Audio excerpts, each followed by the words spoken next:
concept of claim preparedness. What can you do even before a claim arises to put yourself in the best position once a claim does arise? And I think the best example of that is things like document retention programs, sanitizing corporate documents, and making sure that you look at these things through a lens of what they would look like from a potential juror's perspective. I had a case a number of years ago involving a dram shop action, involving an accident that took place after my client, who was a beer vendor at the stadium, allegedly overserved an individual who was at the game. The company, because of its size, had an enormous number of documents addressing not only service policies and procedures, but hiring practices and procedures as well. And the individual who wrote the alcohol service policies was deposed. And aside from the fact that he testified incorrectly about the policies and procedures that he himself had written, he entitled his document "Serves You Right." Serves You Right sounds like a catchy, cute name for an alcohol service policy, until you're involved in a dram shop case where the plaintiff's entire argument is, it serves your client right to pay my client $6 million because your alcohol policies don't work. So I think what you need to do as a corporate entity is to look at all the materials that you're putting out there and make sure that they're not going to come back later to bite you.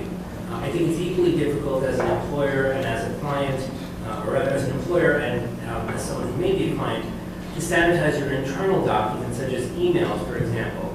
It's hard to control what several hundred or several thousand employees are doing on their corporate emails. But when it comes up in discovery and you discover that your client has called someone a loser who's now suing for employment discrimination, those are issues that you can't undo. So you have to keep in mind that when you're training employees that they're aware of things like internal policies concerning the use of the internet and email, and keeping in mind that their social media may be looked at too in the event of litigation. There's no way to resolve a case before suit is filed, and in some of those cases, they go to trial. And so the issue then becomes when you're dealing with a catastrophic claim, even when it's not involving a child, but something that's particularly dramatic or something that evokes a lot of emotion, the question becomes how do you somehow diminish that emotional response so that a jury can drill down and look at the facts and try to make some type of intelligent evaluation about your client's exposure and liability. One of the ways that you can do that, obviously, is proper preparation and retaining the right legal counsel.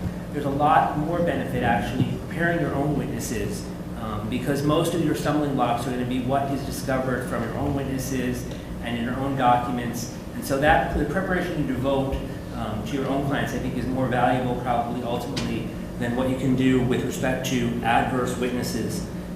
In addition to that, I think that there's nothing more important during a trial than letting the jury see things, because I think jurors are easily bored and they don't pay very close attention. But seeing things visually, I think, has a greater impact on them. And so videotaping your depositions, I think, plays an important role once you're going to try a case in showing the jury how those people testified and how they performed in a deposition and whether their testimony is consistent and what their attitude is like. But I think more importantly, in terms of the universe of trying catastrophic claim, the claim defenses have to be incremental. There's not that many catastrophic cases where it's going to be cut and dry, and so your approach has to be somewhat more incremental in terms of identifying specific areas where you can degrade the claim rather than defending it in its entirety. This issue of what to do when your case involves a child. My experience is that children are game changers. They're certainly game changers even when they suffer a mundane accident. In regard to the way the court treats them, the court is much more protective and wants to be involved even if the case is settled in terms of determining whether or not the court believes that that settlement is appropriate and fair and properly protects the child's interests. But when you have a catastrophic claim involving a child, I think that alters the landscape of the claim in its entirety. And my concern is that jurors don't have the expertise or the experience that some of us might in terms of seeing children in wheelchairs and being familiar with it and being somewhat hardened to it. And so when a jury is confronted with a child who's a ventilator-dependent quadriplegic, I think that erases from their mind any argument you may make concerning liability and damages and makes it a very, very difficult thing to overcome. And I think winning cases involving children is challenging just by virtue of the emotional reaction that people have to children.